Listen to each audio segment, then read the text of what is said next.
សុស្ដីអ្នកនរគ្នាវិលត្រឡប់មកវិញជាមួយនឹង vlog ថ្មីរបស់ខ្ញុំបាទទៀតហើយខ្ញុំបាទ David នឹងថ្ងៃនេះគឺខ្ញុំតនេអ្នកនរគ្នាខ្ញុំមកបើក vlog ថ្មីខាងធ្វើ vlog យូរណាស់ហើយអ្នកនរគ្នា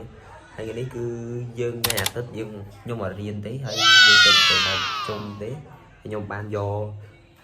ថ្ងៃនេះខ្ញុំបានយកលពៅមកហើយខ្ញុំខាងនេះខ្ញុំចង់ធ្វើបង្អែមលពៅអ្នកនរគ្នានិយាយជាមួយខ្ញុំយកលពៅឲ្យមើលអ្នកនរគ្នា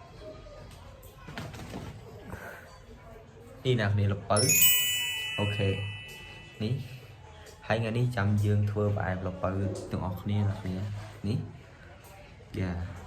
យើងរៀនធ្វើខ្ញុំអត់ដែរធ្វើទេជាមួយហើយខ្ញុំទៅមើល YouTube មិញនេះអ្នកនេះតែបន្ទាប់ពីដំបូងគឺយើងត្រូវមានគ្រឿងសិនឥឡូវខ្ញុំមកតន់មានគ្រឿងអីធ្វើផ្អែមលពៅទេហើយខ្ញុំជាមួយខ្ញុំទៅទិញនៅផ្សារហ្នឹងហើយអ្នកនេះអូខេឥឡូវយើងកុំឲ្យខាតពេលយូរយើងធ្វើដំណើរទៅទិញគ្រឿងដើម្បីធ្វើបង្អែមលពៅរបស់គ្នា Yeah let's go អូខេនេះឥឡូវខ្ញុំដើរទៅផ្សារនេះកំពុងដើរទៅផ្សារឥឡូវខ្ញុំអត់មានលុយក្រៅទេណាឥឡូវខ្ញុំធ្វើការទៅដកលុយនៅទូនៅខាងចិត្តដែរទេដល់នេះយើងដើរតិចដល់អូខេឥឡូវយើងធ្វើការដើរទៅដកលុយស្នាក់នេះចា let's go ដល់លុយនៅទូខាងមុខ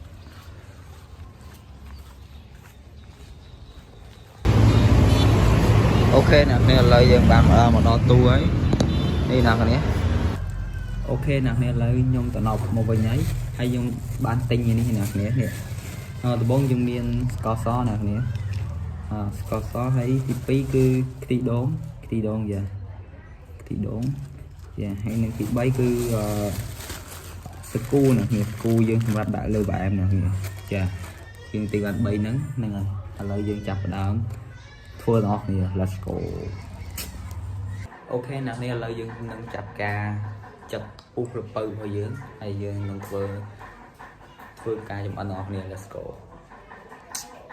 អូខេអ្នកនេះឥឡូវយើងបានចាត់រួចនេះចិត្តបានមកឆ្នាំងដែរនេះទៅយើងពេញហ្មងឥ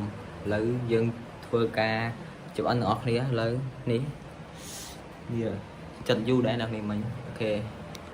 អូខេអ្នកនេះឥឡូវ finally ហើយយើងធ្វើបានផ្អែមលពៅមួយនេះអ្នកនេះឥឡូវខ្ញុំកំពុងហូបដែរនេះអូខេឥឡូវយើងជោគជ័យអ្នកនេះអូអែមែនទែនអត់ដែលធ្វើលើកទី1អ្នកនេះមើល YouTube អូខេគឺឆ្ងាញ់ទៅអ្នកនេះវាដាក់ទៅខ្ញុំដាក់ស្ករទៅផ្អែមទៅវាល្មមកុំឲ្យផ្អែមពេក Yes good ហ្នឹងហើយមើលលើក្រោយយើងថត vlog អីផ្សេងទៀតឥឡូវយើងហូបផ្អែមលពៅរបស់យើងសិនមួយឆ្នាំពេញហូបតែឯងចាំមើលហូបអស់អត់ដឹងទេហូបអត់អស់ទេបាទហូបប្រចាំនេះអត់អស់ផងហ្នឹងហើយ let's go bye bye អ្នកនេះជួបគ្នានៅវីដេអូក្រោយ let's go